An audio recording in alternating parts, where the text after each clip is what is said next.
there's no way to open it. So your gut instinct tells you to peel open a little piece of bark from the tree, and then there's a little carved button inside. You press it. You put the little piece of bark back on, and the door opens. Now the trunk of this tree and the door are big enough so that you can kind of crawl through like Alice in Wonderland. And as soon as you crawl through, the door behind you shuts, and it's a winter wonderland. And this beautiful carriage is waiting for you with the velvet seats and these beautiful carvings and swirlies. And on it, sort of draped over the armrest of the carriage, there is a cloak and a fur hat. What color are they? What color would you want your cloak and fur hat to be? Perfect. And you also have a carriage driver. What animal is your carriage driver? Could be anything. Cute. And he also has a little vest, by the way. And there are also animals pulling your carriage. Of course, what animals are pulling your carriage? Cute. You hop onto the carriage. You plop on your hat and your cloak. You sit yourself down and you start moving. The carriage starts going, and all you can hear is the sounds of the hooves of the animals that are carrying you, and the sound of the wheels of the carriage crunching through the snow and creating a path, and all of that fresh snow, and all of that fresh snow around you. And you can hear the big snowflakes kind of rustling through and falling on trees. You can hear when a branch gets too heavy with the snow, it just kind of wilts down, and the snow falls off of it. The best sound is the sound of the snowflakes sort of swirling in the wind, in the foggy winter air, and kind of resting atop the mounds of snow that are covering everything like a blanket. And it's comfortably cold and fresh. It's perfect. You can feel your cheeks getting a little rosy and the wind kind of just brushing your skin, but it's not too much. And then your carriage driver offers you a drink. What is it? Ooh, yum. Delicious, delicious, delicious. There are, as you're moving, there are also birds perched atop branches. What kind of birds are they? Good, and they're also flying through the air. They're also flying through the sky, circling around you as if almost guiding you. You also hear the water from little ravines and little waterfalls that are hidden in the forest. You hear the little feet of foxes and squirrels and birds rummaging through the crispy frozen leaves and the snow. And you hear little critters just rummaging about through the forest. And then you turn a corner and a scene begins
As you approach the grand entrance of the castle, there are a bunch of little perfectly formed hedges in the shapes of snowflakes and Christmas ornaments and snowmen and different wintry animals, all with little mounds of snow on top.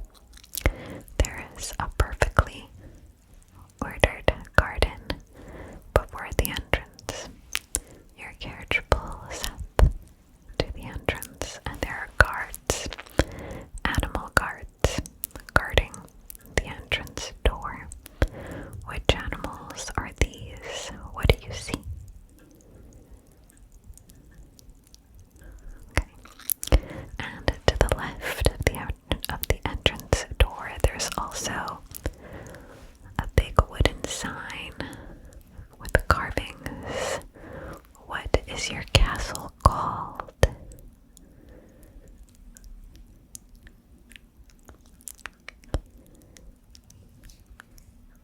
That's it. Pretty. And you look up and there's also a flag with a symbol of your castle and its name. I want you to imagine that symbol and remember it. And this grand entrance right before the door, the castle is surrounded by these tall white wrought iron gates with little swirlies and beautiful elegant spikes, long spikes, and different shapes and snowflakes carved into the gates surrounding the entire castle, as if they were expecting you and know who you are and what you're there for. The guards open up the tall crystal doors for you. They open them up. You hop off your carriage and you walk slowly into the castle, passing the guards, passing the doors. And as soon as you're inside, you turn around and you see the doors shutting behind you. You walk, and you stop yourself to look around. There's a grand, large, swirling staircase leading up to the top of the castle. The ceiling seems almost infinite. From the inside of the castle, you can see outside because it's made of crystal, so you can see everywhere the little snowflakes falling and the areas of the castle that are darkened from piled up snow. But along the walls you can see the snowflakes and you can see the scene, the landscape outside. There are crystal chandeliers, bigger and sparklier than you can possibly imagine. And you can see little forest animals hopping about inside. You see little bunnies. And what other little critters do you see hopping about? Do you see any furniture? Is it made of materials like velvet or wood, or are they all ice-carved pieces of furniture, crystal furniture? Are there people, or are you alone? Is it just you and the animals? Is there art on the walls?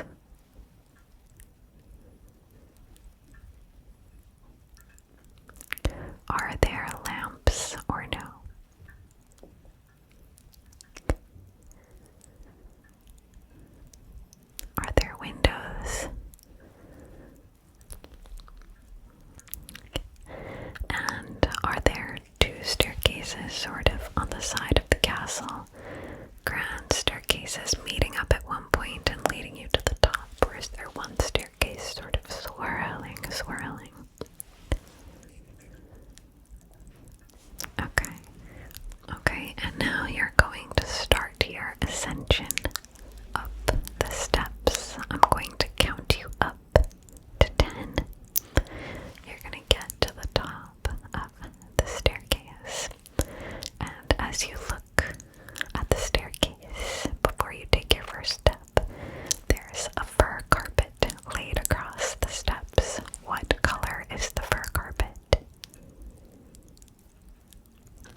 nose.